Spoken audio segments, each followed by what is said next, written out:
Hi viewers, welcome to அமிர்தம் recipes. இன்றைக்கி நம்ம அமிர்தம் ரெசிபீஸில் வேர்க்கடலை வெங்காய சட்னி எப்படி பண்ணுறதுன்னு பார்க்கலாம்.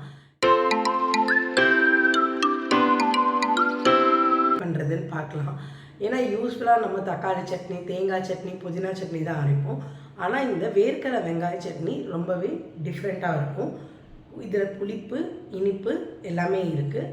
வாங்க குயிக்காக இந்த வெங்காய சட்னி எப்படி பண்ணுறதுன்னு பார்க்கலாமா. ஒரு 3 டீஸ்பூன் நல்லெண்ணெய், ஒரு 6 வரமிளகாய் சேர்த்துக்கலாம். ஃப்ளேமை சிம்மில் வச்சுக்கலாம். வெங்காயம் ஸ்லைஸாக கட் பண்ணி வச்சுருக்கேன், அதையும் சேர்த்துக்கலாம்.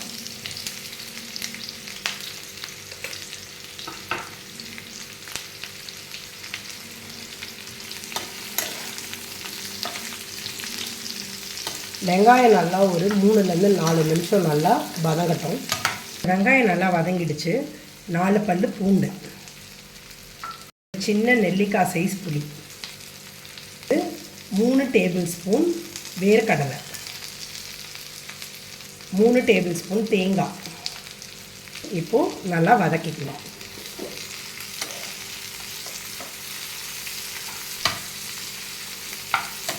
தேவையான அளவு உப்பு.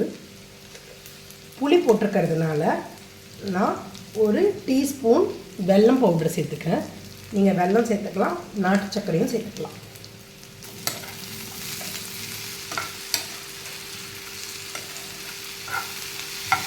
நல்லா வதங்கிடுச்சு.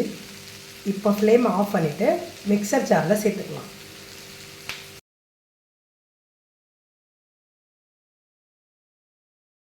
நல்லா ஒரு 10 to 15 மினிட்ஸ் நல்லா ஆற விடணும். கம்ப்ளீட்டாக கூல் ஆனதுக்கப்புறமா தான் நம்ம இதை சட்னி அரைக்கணும். சுட சுட நம்ம சட்னியாக அரைச்சோன்னா நமக்கு அந்த ரெட் சில்லியோட கலர் நமக்கு வரவே வராது.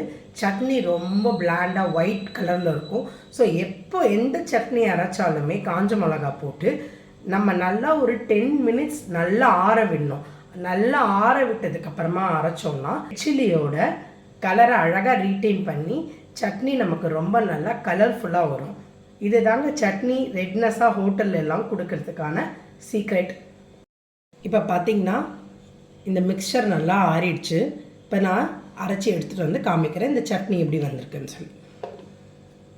ஃபஸ்ட்டு நான் தண்ணி சேர்க்காமல் அரைச்சிட்டு வந்திருக்கேன். இப்போ நம்ம இந்த சட்னிக்கு தேவையான அளவு தண்ணி சேர்த்து அரைச்சிக்கலாம். ஏன்னா வெங்காயத்துலேருந்து தண்ணி ஊஸ் அவுட் ஆகும். நம்ம தண்ணி கன்சிஸ்டன்சிக்கு ஏற்ற மாதிரி சேர்த்துக்கணும். அதுக்காக ஃபஸ்ட்டு டைம் தண்ணி சேர்க்காமல் அரைச்சி பார்த்துட்டு அதுக்கப்புறமா தண்ணி சேர்த்துக்கலாம். அப்போது நான் ஒரு 1/2 டம்ளர் தண்ணி சேர்த்துக்க போகிறேன். நல்லா நைஸாக அரைச்சிட்டு வந்துடலாம். இப்போ தண்ணி சேர்த்து அரைச்சதுக்கப்புறமா பாருங்கள் சட்னி நல்லா கரெக்டான கன்சிஸ்டன்சிக்கு வந்துடுச்சு. இப்போ நான் இதை ஒரு பவுலில் மாற்றிக்கிறேன். இப்போ இந்த சட்னிக்கு தாளிப்பு ரெடி பண்ணிக்கலாம். 1 டீஸ்பூன் நல்லெண்ணெய் விட்டுருக்கேன், 1 டீஸ்பூன் கடுகு, 1 டீஸ்பூன் உளுத்தம்பருப்பு, கருவேப்பிலை, வரமிளகாய் சேர்த்துக்கலாம்.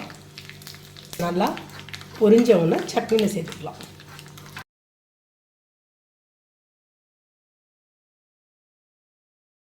உங்களுக்காக அமிர்தம் ரெசிபீஸ்லேருந்து வெங்காய வேர்க்கடலை சட்னி ரெடி.